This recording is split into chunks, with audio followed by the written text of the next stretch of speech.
الحمد لله وصلى الله وسلم وبارك على نبينا محمد صلى الله عليه وعلى آله وصحبه أجمعين. أما بعد، فاللهم يا معلم إبراهيم علمنا ويا مفهم سليمان فهمنا.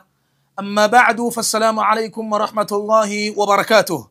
أيها الإخوة الكرام وفاني وإسلام مشاهدون الكرام، نامنيسي مukurikiye muri rusange twongeye gusaba Allah subhanahu wa ta'ala yuko yakomeza kuduhundagazaho ibyiza byo, wa nas'alu Allah an yataqabbala minna. Tunasaba Allah subhanahu wa ta'ala muri rusange twese yuko yatwakirira ibikorwa byacu byiza turimo turakora tumwiyegereza, innahu waliyyu dhalika wal qadiru alayhi, Allahumma amin.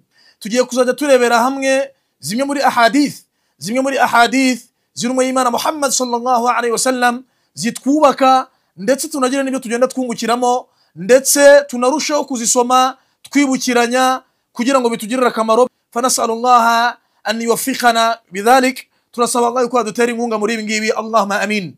Igitabo tugiye kuzifashisha ni igitabo cya al-Hafiz al-Imam an-Nawawi rahimahullah, ubwo yakusanyije hadithi rwose zuje ubumenyi n'ubugenge, ndetse arazitumurikira muri iki gitabo. Faha nahnu al-yawm, natwe tugiye kubana namwe tusobanura zimwe muri zo hagambiriwe kugira ngo turusheho kunguka yani ibyo twasigiwe n'intumwa y'Imana Muhammad sallallahu alayhi wasallam. Qala al-musannif rahimahullah, Imam an-Nawawi mu gitabo cye yatangiye akora umuryango awita babul ikhlasi wa ihdari an-niyya fi jami' al-a'mal wal aqwali al-barizati wal khafiyya. Yatangiye akora umuryango wo kwigisha abantu yuko ari itegeko ku muislamu wari wese hava kagera yuko agomba gukora ibyo akora byose nta wundi agambiriye kwiyereka muri byo uretse Allah subhanahu wa ta'ala, la riya'an wala sum'a. Umuislamu akirinda gukora ibada agambiriye kugira ngo abantu bamushime cyangwa se bamuvuge cyangwa se kugira ngo abone ma fi aidi nas, ibiri mu maboko y'abantu min al-amwali, mu mitungo n'ibindi ngibyo. Burya umuislamu utinya Allah, umuislamu wemeye Allah subhanahu wa ta'ala nyabyo, ibyo akora byose abikora nta wundi agambiriye kwiyereka uretse Allah subhanahu wa ta'ala. Idha sama lillah, iyo asibye gusiba ko biba ari ukubera Allah subhanahu wa ta'ala. La liyuqal, ntabwo umwemeramana asiba cyangwa se akiyiriza inzara yiyegereza Allah nk'igisibo agambiriye kugira ngo abantu bamuvuge ngo nawe ni umwemeramana. Oya, ahubwo ibyo akora byose abikora uwo yiyereka ni Allah subhanahu wa ta'ala. Walihadha qala Allah ta'ala, niyo mpamvu Allah muri Qur'an yavuze ngo wama umiru illa liya'budu Allah mukhlisina lahu ad-din, ngo burya nta kindi bategetswe uretse gukora ibyo bakora, nta wundi bagambiriye kwiyereka muri byo uretse Allah subhanahu wa ta'ala. Uwo bakwiye kwezereza ibikorwa byabo burya ni Allah subhanahu wa ta'ala. Inaho ntego ya nyamukuru yatumye Allah subhanahu wa ta'ala turema. Qala Allah ta'ala, Allah yaravuze ngo wama khalaqtul jinna wal insa illa liya'budun, nta yindi ntego nyamukuru yatumye ndema amajini n'abantu uretse kugira ngo bangaragire bansenge. Ibyo bakora byose babikore bumva ko ari nge mwami wabo, ari nge murezi wabo, ari nge bagomba gukora ibyo bakora byose, ni nge bagomba kubikora, ari nge babikorera nge nyine Allah subhanahu wa ta'ala. Qulillaha fa'bud, qulillaha a'budu mukhlisan lahu dini. Burya igihe cyose ujye uhoranira kumva ko ibyo ukora byose kugaragira kwawe Allah subhanahu wa ta'ala, ibada zawe zose ukora juzikora nta wundi uyitezeho ibihembo nishimwe uretse Allah subhanahu wa ta'ala. Ibi ngibi niwo muryango Imam an-Nawawi yatangiriyeho mu kwigisha abantu cyitwa al-ikhlas, gukora kubera Allah subhanahu wa ta'ala ibyo bakora, haba min al-aqwal, haba mu mvugo zabo. Umwemeramana yavuze akavuga amagambo ya ibada, burya agomba kumva ko uwo agambiriye kamushima kuri izo mvugo ze ari Allah subhanahu wa ta'ala. Niyo umwemeramana agize ibyo akora mu bikorwa, atanze sadaka, hari uwafashije, hari uwahaye, hari ibyo akoze runaka bigaragara, burya bagomba kubikora nta wundi yitezeho ibihembo uretse Allah subhanahu wa ta'ala. Ni nayo mpamvu Allah muri Qur'an ari kutubwira imibereho y'abemeramana n'uburyo babanira Allah subhanahu wa ta'ala mu byerekeranye no gukora kubera we.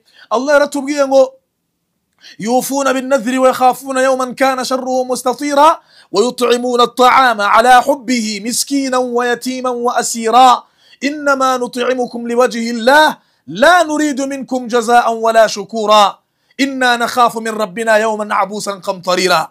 abemeramana Allah muri Qur'an ari kutubwira baribo, yaratubwiye ngo abemeramana kizaba kwereka ngo niyo bagize ibyo batanga mu kugaburira abantu, hari abo bafashije, hari abo bakemuriye ibibazo, hari abo bahaye ibyo kurya bari bashonje. Ngo burya ntabwo ikiba kibaraje ishinga ari uko babasingiza kuri ibyo bakoze, ngo runaka rwose urakaramura ukagira ute n'ibiki. No, abemeramana ibyo ntabwo babiha amatwi, nta nubwo aribyo biba baraje ishinga, ahubwo bo ibihembo byabo n'uwo baba bakeneyeho ishimwe kabashimira ibyo ngibyo bakoze burya ni Allah subhanahu wa ta'ala. Niyo mpamvu babwira abo bahaye bakababwira bati la nuridu minkum jazaan wala shukura, mwe duhaye ntabwo ari mwe twitezeho ibihembo, nta nubwo ari mwe twitezeho ishimwe. Uwo dukeneye kaduhemba anadushima kuri bidukoze ni Allah subhanahu wa ta'ala, mwe tugaburiye niyo mutadushima. Hakadha almu'minin, abemeramana nuko babaho barakallahu fikum. Ibyo bakora byose n'ibyo bavuga byose burya babivuga bakanabikora bagambiriye ko ubashima kuri byo ari Allah subhanahu wa ta'ala. Burya n'igisiba ugomba gusiba nawe wundi ugambiriye kagushima uretse Allah subhanahu wa ta'ala. Walihadha qala alayhi salatu wassalam, niyo mpamvu intumwa y'Imana Muhammad sallallahu alayhi wasallam yaravuze ngo man sama ramadanan man sama ramadana imanan wa ihtisaban ghufira lahu ma taqaddama min dhanbihi. Ngo umuntu wese uzasiba igisibo cy'ukwezi kwa Ramadan akagisiba yemera Allah subhanahu wa ta'ala, atari mu bashirikina, atari no mu banafiki, muri ba munafiqin, n'umwemeramana yemera Allah ni n'umwe Muhammad sallallahu alaihi wasallam, nta buryarya nta no gushidikanya afite ku myemerere agomba kugira kuri Allah ndetse n'umwe Muhammad sallallahu alaihi wasallam. Umuntu uzasiba Ramadan afite imani nzima itavangiye, wahtisaban, ndetse nanone agasiba ukwezi kwa Ramadani yiteze ibihembo byuko gusiba kwe kuri Allah subhanahu wa ta'ala we wenyine, ari nawe yiyereka wenyine subhanahu wa ta'ala muri icyo gikorwa arimo arakora. Ngo ghufira lahu ma taqaddama min dhanbihi, ngo nguwo babarirwa ibyaha byose yakoze mu gihe cyashize mbere y'uko Ramadan igera. Allahu akbar, Allahu akbar, Allahu akbar. Mbega ibihembo bitagira uko bingana. Umuyisilamu rero agomba gukora ibyo akora nta wundi agambiriye kwiyereka uretse Allah subhanahu wa ta'ala. Qul inna salati wa nusuki wa mahyaya wa mamati lillahi rabbil alamin. No gusari kwawe jusari nta wundi wiyereka uretse Allah subhanahu wa ta'ala, gutamba kwawe utambe nta wundi wiyereka uretse Allah subhanahu wa ta'ala. Ubuzima bwawe bwose yani wiringire Allah subhanahu wa ta'ala. Rero umuyisilamu arasabwa no kurangwa n'ikitwa ikhlas, gukora kubera Allah ibyo akora byose kugira ngo Allah abimuhembere. Tayib, alhadith alawwal, hadith ya mbere Sheikh yazanye mu gushimangira ibi ngibi tuvuze yuko umuyisilamu asabwa gukora kubera Allah ndetse no guhembwa kwe burya bishingira ku mugambi yari afite mu byo yakoraga. Yazanye hadithi ya amirul mu'minin, hadith ya amirul mu'minin, umuyobozi w'abemeramana ariwe Umar ibn al-Khattab radiyallahu ta'ala anhu.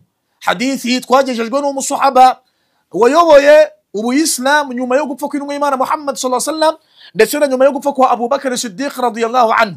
Burya wayoboye ubuyisilamu yari Umar ibn al-Khattab radiyallahu anhu. Qala, uyu musahaba yaravuze ngo, Allah mwishimire, yaravuze ngo sami'tu rasulallahi sallallahu alayhi wasallam yaqul, ngo numvisha intumwa Muhammad sallallahu alayhi wasallam igira iti innamal a'malu binniyat. Ngo burya ibikorwa byose abantu bakora babikora babigambiriye, biba bishingiye ku mugambi, kuko ukora ikintu atagambiriye burya ni umusazi. Umusazi niwe ukora ibintu kuko nyine ubwenge budahari agakora ibintu atagambiriye, ariko uwo ari we wese ukora igikorwa cyari cyo cyose burya agikora kuko nyine yabigambiriye, yabihisemo akanabigambira bikanarangira gikoze. Ibi Rasul barerekana ubusanzwe ibikorwa by'abantu burya bikorwa kuko ba nyiri kubikora baba babigambiriye. Wa inna ma likulli imri'in ma nawa, ngo kandi burya no guhembwa kuwo ari we wese ku gikorwa yakoze, guhembwa na Allah subhanahu wa ta'ala kuwo ari we wese ku gikorwa yakoze bishingira nanone ku mugambi yagikoranye. Iyo ukoze igikorwa umugambi wawe ari mwiza, ugambiriye Allah, ugasari nta wundi ugambiriye kwiyereka uretse Allah, ugatanga ibyo utanga ufasha abakene n'imfubyi n'abapfakazi, ugambiriye kwiyereka kanagushima nta wundi ari Allah subhanahu wa ta'ala, burya ngo no guhembwa kwawe ntabwo bingana n'uwakoze agambiriye kwiyereka rubanda ndetse nateze ibihembo kuri rubanda. Wa innama likulli imri'in ma nawa, burya no mu guhembwa ku byo tuba twakoze na Allah subhanahu wa ta'ala mu kuduhemba kwacu, ngo burya ashingira ku migambi twaranzwe nayo muri ibyo bikorwa. Niyo mpamvu umuyisilamu igihe cyose agomba kugambira kwiza, ibyo akora akabikora kubera Allah, kugira ngo Allah nawe najya kumuhemba amuhembe byikubye kurenza babandi bakoze bitari ukubera we. Rasul sallallahu alaihi wasallam arangije atanga urugero rwa ibada imwe muri ibada dukora twe muri dini w'Islam, ariyo ibada bita al-hijra, ukwimuka. Rasul yaravuze ngo faman kanat hijratuhu ila Allah wa rasulih, ngo urugero nk'umuntu wakora ibada yo gukora hijra, al-intiqal min balad shirki ila balad al-islam, yimuka ava mu gihugu kitagendera ku murongo wa Allah tabaraka wa ta'ala n'amahame y'umwe Muhammad sallallahu alaihi wasallam, akajya mu gihugu kuyobora kwabo byo bishingiye kuri Qur'ani na Sunna.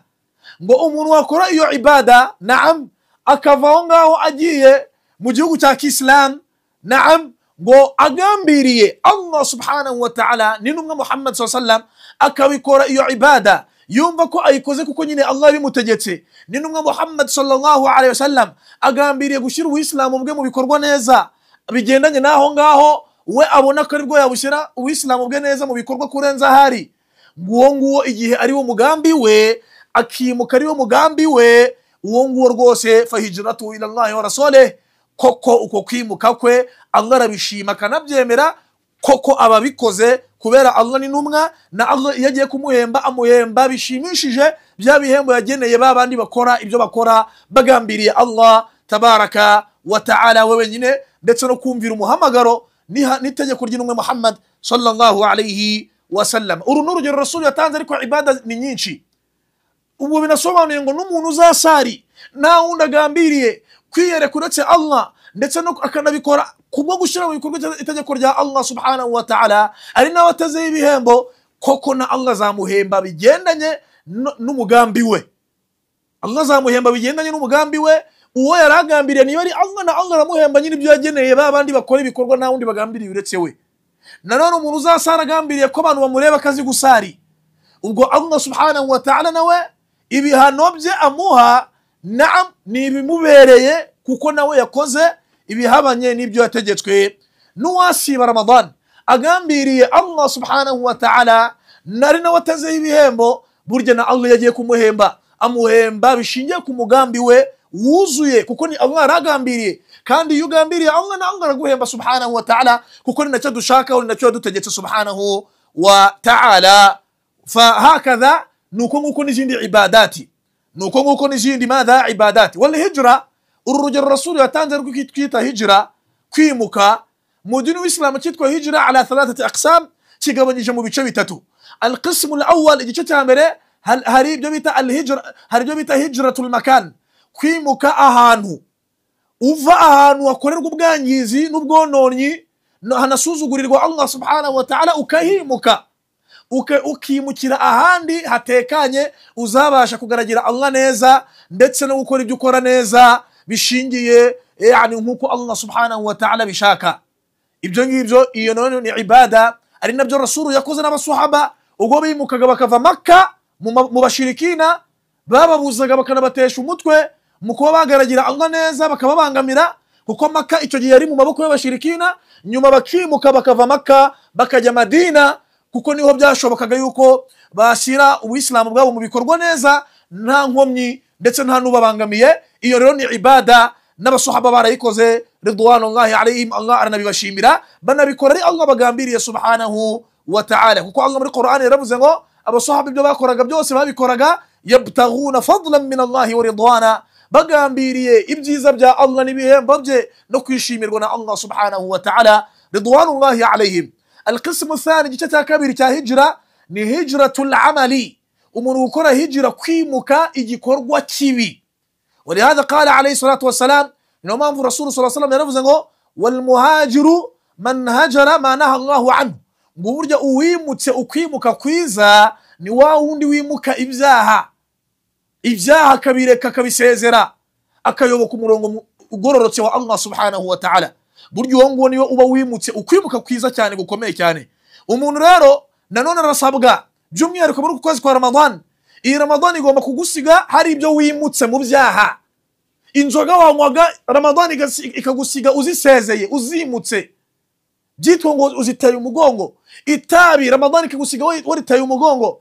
Ibikorwa by'ubusambanyi Ramadan ikagusiga wabiteye umugongo. Uko niko kwimuka kwiza Rasul sallallahu alaihi wasallam yavuze, wal muhajiru man hajara ma naha Allahu anhu, ngo wimutse ukwimuka kwiza ni wa wundi wimuka ava ku byo Allah yamubujije ajya ku byo Allah subhanahu wa ta'ala yamutegetse. Ni naho ntego nyamukuru yatumye Allah dushiraho kwezi kwa Ramadan. Qala Allah ta'ala, Allah muri Qur'an yaravuze ngo ya ayyuhalladhina amanu, yemwe bemeye Allah subhanahu wa ta'ala, kutiba alaykumus siyam, mwategetswe gusiba igisibo cyo kwezi kwa Ramadan, kama kutiba ala alladhina min qablikum la'allakum tattaqun. Ariko simwe bitangiriyeho n'izindi no kugenda numwe kubabanjirije nabo bari barategetswe gusiba, la'allakum tattaqun. Intego nyamukuru yatumye tubaha igisibo ni ukugira ngo musaruremo ugutinya Allah subhanahu wa ta'ala. Gusiba buryo bitagusigiye ugutinya Imana, kureka ibyaha no guhinduka ukaba mwiza, buryo uko gusiba ntabwo iyo intego iba yitezwe kugerwaho, wowe ntabwo uba uri mu bageze kuri iyo ntego. Wal iyadhu billah, Allah biturinde. Al-qismu thalith, igice cya gatatu mu moko ya hijra, hari hijratul amil, kwimuka umunyabyaha. Buryo umuntu uri kubona ari umurozi, ari umusambanyi, ari umunywi w'inzoga, ari umunyabyaha, uwo nguwo iyo mugiriye inama zo kureka ibyo byaha bikananirana, buryo uwo nguwo so kugendana nawe. Kuko kama yuqalu, nkuko bivugwa, as-sahibu sahibe, burya iyo ugize inshuti mbibi irakurekirita nyine, ikwinjiza mu mwanda irimo. Niyo ugize inshuti nziza nayo irakurekirita, nirekiritema nayo ikwinjiza ikanakuyobora ku murongo mwiza nkuko nayo iwuriho. Niyo mpamvu umuntu agomba gutoranya inshuti nziza, no mu gutoranya agatoranya inshuti nziza kugira ngo izakugirire akamaro muri ubu buzima turimo bwa hano kuri iyi si. Inshuti mbi buryo urayihunga ukayigendera kure kugira ngo nayo itazagukururira mu byo yo yaguyemo. Ibyo nabyo byitwa ngo ni hijira, kwimuka no gutera umugongo abanyabyaha ukimakaza umurongo w'abeza. Rasul sallallahu alaihi wasallam muri hadithi irimo aratwereka yuko umuntu wese uzakora ibada, nubwo bose yavuze kuri hijira akaba ari rwo rugero atanga, akaba ari yo ibada atangaho urugero, ariko n'izindi ibada nuko nguko. Buri ibada yose ukoze ugambiriye Allah, ukabikora kuko Allah yabigutegetse, ubyemera ko ari itegeko rya Allah, ndetse no mu kubikora kwawe ukabikora ugambiriye kwiyereka Allah subhanahu wa ta'ala, rwose nta kabuza iyo ibada Allah yagiye kuguhemba, nawe guhemba koko bishimishije, kuko nawe uba wakoze ari we ugambiriye wenyine subhanahu wa ta'ala. Rasul sallallahu alaihi wasallam aranje aravuga ngo waman kanat hijratuhu lidunya yusibuha, ngo naho umuntu uzimuka, umuntu wese uzakora ibada, Rasul aracyatanga urugero kuri ibada ya hijra. Umuntu uzakora ibada ya hijra agambiriye ahagiye kugira ngo yibonere isi, ntago bikoze kubera Allah, ahubwo nuko profitiye muri iryo tegeko, aravuga ati nubundi Allah ategetse gutya, ariko ngewe umugambi wanjye ntago ikindaje ishinga ari gahunda ya Allah, ahubwo kanitwaze gahunda ya Allah, ariko nyemfite ibindi byanjye nigiriyemo bitagambiriye Allah tabaraka wa ta'ala, nko kwibonera isi, ubucuruzi n'ibyo ngibyo. Aw imra'atin yankihuha, cyangwa umuntu agakora hijra yahagiye agambiriye kugira ngo azahashake umudamu runaka yamaze kuhakunda, agabikora atari Allah agambiriye, ahubwo ari iyo njyana. Fa hijratuhu ila ma hajara ilayhi, icyo gihe ukwimuka kwe ngo nta gaciro bigira imbere ya Allah. Ubwo nyine Allah murekana n'uwo mugambi we yashingiyeho yimuka, kubera yuko ibitakozwe kubera Allah, ibitakozwe cyangwa se ibyakozwe hatagambiriwe Allah, kwa Allah nta gaciro bigira, na nyiri kubikora ntago bihemberwa, bihinduka umuyonga imbere Allah subhanahu wa ta'ala. Nibyo ngibyo disa bagambiriye bitari Allah, hari n'igihe abibona cyangwa ntanabibone, hari igihe Allah bimwana cyangwa se ntanabimuhe, kama qala Allah ta'ala, muko Allah muri Qur'an yavuze ngo man kana yuridu al-ajila ajjalna lahu fiha ma nasha'u liman nurid. Umuntu wese uzashaka ibyihuse bya hano kuri iyi si, aho kugira ngo akore igikorwa cyagambiriye Allah, ahubwo akagikora kubera rubanda, kandi ubundi icyo gikorwa ubusanzwe kikwiye gukorwa hagambiriwe Allah, we akagikora agambiriye kugira ngo abantu bamushime, cyangwa kugira ngo yibonere isi, cyangwa se kugira ngo yibonere ibindi, ntagikore agambiriye Allah. Allah yaravuze ngo umuntu umugambi uzaba ari uwo nguwo, ashaka ibyihuse, ntarebe kuri akhera kumeruka n'ibyo Allah yateguriye abemera Imana harimo ijuru n'ibindi, we akihitiramo dunia ngo hari ubwo tuyimuha kubo dushaka. Burya niyo Allah umuretse ntugambire Allah mu byo ukora, ukagambira amarongo y'isi n'ibindi na rubanda, ngo hari igihe ibyo ushaka kugeraho Allah biguha, hari n'igihe atabiguha, kuko Allah yaravuze ngo liman nurid, nabyo tubiha uwo dushatse. Fa ala kulli hal, ibi turukwerekana icyo Islam, turukwerekana yuko mu Islam ibyo akora byose agomba kubikora nta wundi agambiriye kwiyereka uretse Allah subhanahu wa ta'ala, no gusiba ku mu Islam bigomba kuba bishingiye gukenera ukwishimirwa na Allah tabaraka wa ta'ala, akaba ari n'ugambira muri ibada yawe y'igisibo. ولعلنا نكتفي بهذا القدر كتغركي رهانغاها تزاكم زوتاها. والله تعالى أعلى وأعلم، وصلى الله على نبينا محمد وعلى آله وصحبه وسلم، والسلام عليكم ورحمة الله وبركاته.